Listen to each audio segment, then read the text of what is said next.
Movie की शुरुआत में बक नाम के कुत्ते को दिखाते हैं। यहाँ आओ बक, ये बन ले लो, ऐसा कहकर एक आदमी उसे बुलाता है और उसे छोटा पीस देता है, पर बक बड़ा पीस खाकर चला जाता है। रास्ते में दो आदमी बड़ा आइस बार लेके जा रहे होते हैं।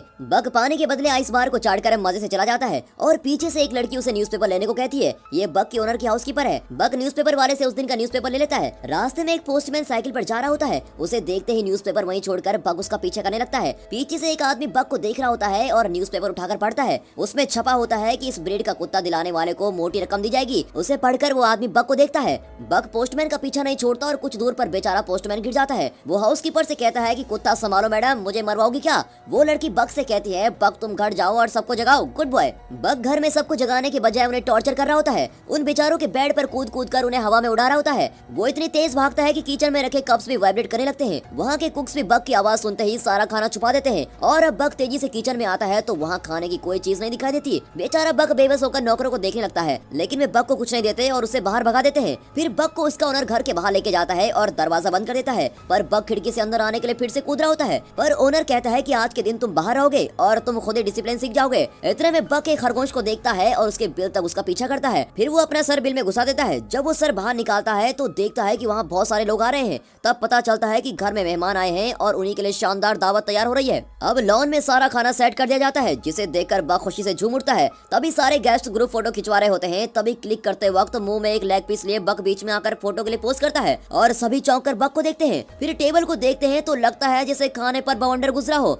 ओनर गुस्से में बक के मुंह से लेग पीस खींचता है, पर उसके हाथ में सिर्फ हड्डी आती है। स्मार्ट बॉय बक ने मांस ऑलरेडी खा लिया होता है। उस रात ओनर उसे डांटता है कि एक दिन भी तुम डिसिप्लिन फॉलो नहीं कर सकते क्या? आज सबके सामने तुमने मेरी नाक ही कटवा दी। ये कहकर वो दरवाजा बंद कर लेता है और बक को बाहर सोने को कहता है। सुबह होने पर एक आदमी वहाँ आकर बक को बुलाता है। बक सोचता है ये नया कैरेक्टर कौन है भाई। वो उस आदमी के पास जाता है। ये वही आदमी है जिसने पहले दिन न्यूज़पेपर का ऐड पढ़ा था। बक उसकी गाड़ी में बहुत सारा खाना देखता है और उसके अंदर चढ़ जाता है। तब अचानक कुछ लोग दरवाजा बंद कर देते हैं। अब वे बक को ट्रेन में कहीं लेके जा रहे होते हैं। बेचारा बक कंफ्यूज हो जाता है कि ये लोग उसे कहाँ लेके जाने वाले हैं और बॉक्स के छेद से वो बाहर देख रहा होता है। एक जगह पर उस बॉक्स को एक आदमी तोड़ता है। बक बाकी बॉक्स को खुद ही तोड़कर बाहर आ जाता है। वो आदमी डांटता है कि ओवर एक्टिंग मत कर, सिर्फ मेरे ऑर्डर्स फॉलो कर। बक उस पर झपटता है पर वो छड़ी से उसे मारता है। अब बक किसी तरह संभल कर खड़ा हो जाता है। वो आदमी कहता है कि मेरी बात मानोगे तो नहीं मारूंगा, समझे? और डर के मारे बेचारा बक चुपचाप हो जाता है। फिर वो बक को एक खंभे से बांध देता है। बक रस्सी तोड़ता है और सबको धक्का देकर ऊपर भागता है। ऊपर जाकर पता चलता है कि वो एक शिप में है और वो शिप अलास्का जा रहा है। अब वे बक को एक बूढ़े के हवाले करते हैं। बक को वहाँ के लोगों के पहनावा थोड़ा अजीब सा लगता है। चलते चलते वो पहली बार बर्फ पर पैर रखता है और उस मोमेंट को बहुत एंजॉय कर रहा होता है। इतने में बर्फ गिरने लगता है और उसकी खुशी का तो ठिकाना नहीं होता। कुछ दूर पर वो जॉन नाम के एक बूढ़े से टकराता है। जॉन उसे देखकर चला जाता है पर उसका माउथ ऑर्गन गिर जाता है। बक उसे उठाकर जॉन का पीछा करता है। अब जॉन शिप पर चढ़ जाता है और मुड़कर देखता है कि बक के मुंह में उसका माउथ ऑर्गन है। वो अपना माउथ ऑर्गन ले लेता है। तभी एक आदमी बक के गले में रस्सी डालकर लेके चला जाता है। बक को किसी पैर शॉप में छोड़कर वो चला जाता है। तब पैरोल्ट नाम का एक आदमी आकर बक को खरीद लेता है। फिर वो उसे लेकर एक बर्फीली जगह पे लेके जाता है जहाँ लोग भारी बोझ लेकर एक रस्से की मदद से पहाड़ पर चढ़ रहे होते हैं। पैरोल्ट बक से कहता है तुम आगे जाना चाहते हो तो जा सकते हो। अब बक खुश होकर आगे बढ़ता है। ऊपर जाकर पता चलता है कि उस बर्फीले पहाड़ पर एक गांव बसा हुआ है। अब पैरोल्ट की असिस्टेंट फ्रैंकोइस को दिखाते हैं। वो पैरोल्ट से पूछती है मैंने 2 कुत्ते मांगे थे और आप एक ही लेके आए। पैरोल्ट कहता है कि ये 1 ही 2 के बराबर है। फ्रैंकोइस बक को देखती है और उसे दूसरे कुत्तों से इंट्रोड्यूस करवाती है, जिनमें से एक हस्की ब्रीड का कुत्ता है। उसे देखकर कहती है कि यह है स्पिट्ज और आज से यही तुम्हारा बॉस है। फिर वे कुत्तों को एक गाड़ी से बांध देते हैं और कुत्ते तेज दौड़ने लगते हैं। बक काम पर नया होने के कारण पहले डगमगाता है और सारे कुत्ते एक और भाग रहे होते हैं और बक किसी दूसरी डायरेक्शन में भाग रहा होता है। कुछ दूर पर गाड़ी उलटकर गिर जाती है। अगले दिन फिर से उसी तरह कुत्ते बांधे जाते हैं और वे कुछ पार्सल डिलीवर करते हैं। रात को सारे कुत्ते फिश खा रहे होते हैं। तब स्पिट्स बिल्कुल एक बॉस की तरह दूसरे कुत्ते का फिश छीनकर खाने लगता है। ये देखकर बक उस बेचारे को अपना फिश दे देता है। उसकी रहमदिली देखकर बाकी कुत्तों के दिल में बिग बी का गाना तेरे जैसा यार कहाँ कहाँ ऐसा याराना ये प्ले हो रहा होता है। अब अगले दिन वहाँ का तालाब फ्रीज हो जाता है। उसमें छोटा गड्ढा बनाकर स्पिट्स अकेला पानी पीता है और दूसरे कुत्तों को पीने नहीं देता। तभी बक पास एक बड़ा गड्ढा खोदकर दूसरे कुत्तों को पानी के लिए इंतजाम करवाता है। अब पैरोल्ट और फ्रैंकोइस उस फ्रोजन लेक पर चल रहे होते हैं। अचानक बर्फ मेल्ट होता है और फ्रैंकोइस पानी में गिर जाती है। बक तुरंत दौड़कर पानी में कूद जाता है और फ्रैंकोइस को बचा लेता है, लेकिन खुद पानी में डूबने लगता है। बक बक चिल्लाकर पैरोल्ट चिल्लाने लगता है और उसे हाथ देता है, पर वो नजर नहीं आता। पैरोल्ट मायूस होकर बैठ जाता है। तभी उसे कोई एक छड़ी पकड़ाता है। वो उस छड़ी से बर्फ को तोड़ते हुए मुड़कर देखता है तो वहाँ बक खड़ा होता है। पैरोल्ट खुशी से उसे गले लगा लेता है। स्पिट्स ये सब दूर से देख रहा होता है और उसे बक के नाम से अब चिढ़ होने लगती है। अगले सीन में बक एक रैबिट को पकड़ता है और उसे बिना कुछ किए छोड़ देता है। अब स्पिट्स उस रैबिट को चेस करके उसे मार डालता है। फिर वो आकर बक को देखता है। उसकी आंखों में साफ नजर आता है कि यहाँ एक ही गुंडा है और वो गुंडा मैं हूँ। वो कहता है पहले तुम कुत्तों के फेवरेट बने और अब ओनर के फेवरेट भी बन गए, मेरी जगह लेना चाहते हो तो मुझसे मुकाबला करो। फिर वो भागकर बग को अटैक करके उसको जमीन पर पटक देता है। फिर दूसरे कुत्तों से उसकी नजरें कहते हैं देखा, हमेशा मैं ही बॉस रहूंगा। बाकी कुत्ते डर के मारे फ्रीज हो जाते हैं। अब बग उठकर स्पिट्स को घूरता है। स्पिट्स फिर उसे अटैक करने जाता है, पर इस बार बग उसे ऊपर उठाता है और फट से जमीन पर पटक देता है। स्पिट्स डर जाता है और इस तरह बग उनका नया डॉन बन जाता है। अगले दिन पैरोट गाड़ी तैयार करके स्पिट्स को ढूंढता है, पर वो कहीं नजर नहीं आता। पैरोट दूसरे कुत्ते को उसकी जगह पर बांधता है, पर वो कुत्ता नखरे करने लगता है। अब पैरोट परेशान होकर चला जाता है। तभी बग उस जगह पर आकर खड़ा होता है। पैरोट उसे शाबाशी देकर बैट पहनाता है और गेट सेट गो कहते ही बग और उसके साथ ही तेज भागने लगते हैं। वहाँ कई रेंजर्स दौड़ रहे होते हैं। रेंजर्स के बीच बग की टीम अपने रथ को खींच रही होती है। इस सीन को शानदार नहीं तो और क्या कहेंगे। तभी पहाड़ से ढेर सारा बर्फ सरक कर तेजी से नीचे आ रहा होता है। भागते भागते बग कुछ प्लान कर रहा होता है। पैरोट चिल्लाता है, पर बग सीधे पहाड़ की ओर दौड़ता है। पहाड़ के नीचे गुफा होती है और बग की टीम तेजी से उस गुफा को पार कर लेती है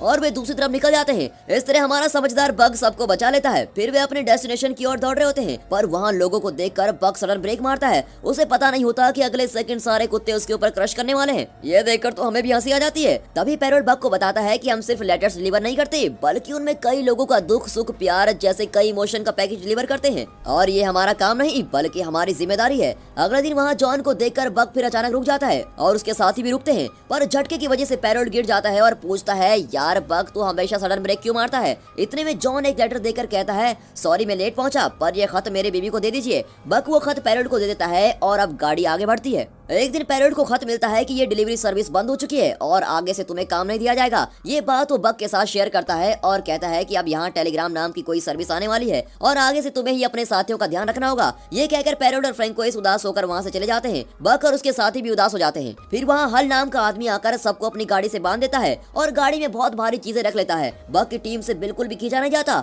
हल बग को छड़ी से मारने वाला होता है कि इतने में जॉन आकर वहाँ खड़ा होता है और बग को सहलाता है। फिर वो देखता है कि गाड़ी गड्ढे में फंसी हुई है और कहता है ये देखे बिना ही तुम बेचारे को मारने चले थे। ये कहकर वो गाड़ी को रिलीज करता है। फिर बग की टीम गाड़ी को खींचकर लेके जाती है। कुछ दूर पर वे पहाड़ पर चढ़ रहे होते हैं, पर बग की टीम उतना भारी वजन नहीं उठा पाती। सभी कुत्ते थक जाते हैं और बेचारे सिगड़ कर नीचे गिर जाते हैं। तब हल उन्हें बेरहमी से मारता है, पर उनसे उठा ही नहीं जाता। फिर वो बग को शूट करने वाला होता है। इतने में जॉन वहाँ पहुँच जाता है और गुस्से में उसे धक्का दे देता है। फिर वो गन दिखाकर उसे डराता है। हल कहता है ठीक है तुम बग को ले जाओ, पर बाकी कुत्तों को हाथ मत लगाना। तब जॉन कहता है बर्फ पिघलने लगा है, अब तुम उस तरफ जाओगे तो ना तो तुम जिंदा बचोगे और ना ही ये कुत्ते।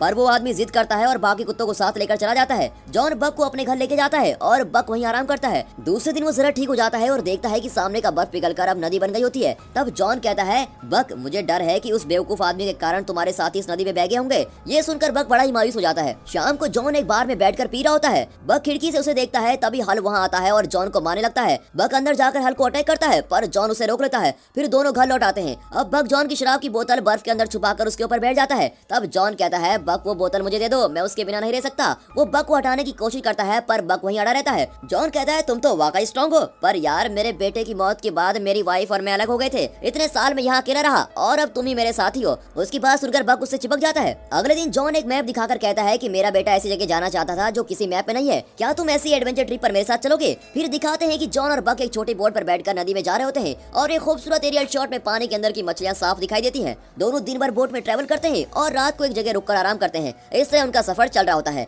यहाँ हल जॉन के घर पहुँचता है। जॉन तो वहाँ होता नहीं, पर उसका मैप हल के हाथ में लग जाता है जिसमें उसने एक जगह को मार्क किया होता है। हल सोचता है कि जॉन किसी खजाने की तलाश में वहाँ गया होगा और खुद भी जाने का फैसला करता है। अपने सफर के अंत में जॉन और बग अपने डेस्टिनेशन पर पहुँच जाते हैं। वहाँ का खूबसूरत सनसेट देखकर वे पुराने घर में पहुँचते हैं जो धूल मिट्टी से भरा होता है। उस घर को साफ करके जॉन और बग वहाँ रहने लगते हैं। अगले दिन जॉन नदी में नहा रहा होता है तो उसे सोने का टुकड़ा मिलता है। वो बग को भी सोना ढूंढने को कहता है। अब बग ढूंढकर एक पत्थर निकाल कर लाता है। जॉन कहता है उतना बड़ा नहीं बग, ऐसे छोटे छोटे टुकड़े हो तो मुझे दिखाओ। बग पत्थर फेंक देता है और अब की बार सोने का बड़ा सा टुकड़ा निकलता है, पर वो सोचता है कि जॉन को तो छोटा पत्थर चाहिए, इसलिए वो सोने को फिर से पानी में फेंक देता है। जॉन कहता है मेरे बेटे ने जो कहानियां पढ़ी थी वो शायद सच्ची है, इस जगह पर सोना ही सोना है। तभी बग वहाँ भागती हुई सफेद भेड़िनी का पीछा करता है। इतने में एक ग्रिजली बियर आकर बग को डराने लगता है और अब बग डरकर जंगल की ओर भागता है। अब वो सफेद भेड़िनी आकर बग के पैर पर मारकर भाग जाती है। बग अपना पैर उस भेड़नी के फुटप्रिंट पर रखता है तो देखता है कि दोनों एकदम मैच होते हैं। अब बग को लगता है कि अरे ये तो मेरी नस्ल की लगती है। अगली सुबह बग नदी के किनारे लेटा होता है। भेड़ियों का एक झुंड वहाँ किसी सुअर का शिकार कर रहा होता है। उनमें से एक भेड़िया नदी में गिर जाता है और पानी के साथ खींचा चला जाता है।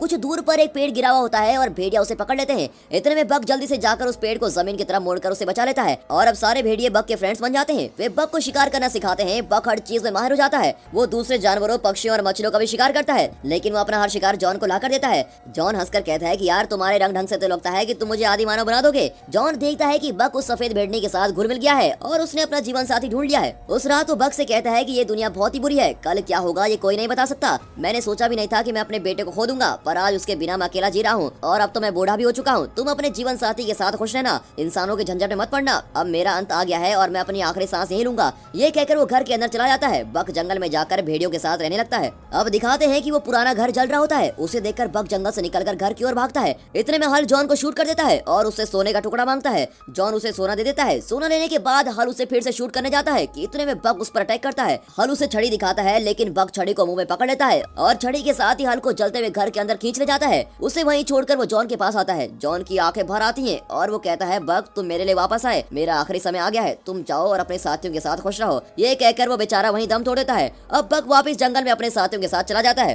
फिर दिखाते हैं कि बक और सफेद भेड़नी के बच्चे हो जाते हैं। तभी एक दिन वही ग्रिजली बियर आकर बक को डराने लगता है। अब बक निडर होकर उसकी ओर जाता है तो वो ग्रिजली बियर चुपचाप रास्ता छोड़ देता है। अब बक जले हुए उस घर को देखता है और उसे उन सब की याद आती है जिन्होंने उसे पाला पोसा था और मुश्किल समय में उसका साथ दिया था। फिर ये सोचकर उसका चेहरा खिल जाता है कि कई मुश्किलों को पार करने के बाद अब वो एक झुंड का लीडर बन गया है। और बक की इसी सफलता के साथ ये मूवी यहाँ पर खत्म होती है। बक की लाइफ की तरह हमारी लाइफ में भी कई सारी प्रॉब्लम्स आएंगी, रास्ते बदलेंगे, लेकिन हम अपना लक्ष्य जरूर पाएंगे। और इसी विश्वास के साथ हम आपसे विदा लेते हैं। पर जाने से पहले आप इस वीडियो को लाइक और चैनल को सब्सक्राइब जरूर कीजिए और हाँ, साथ ही अपने फ्रेंड सर्कल में इस वीडियो को शेयर जरूर कीजिए। And finally thanks for watching.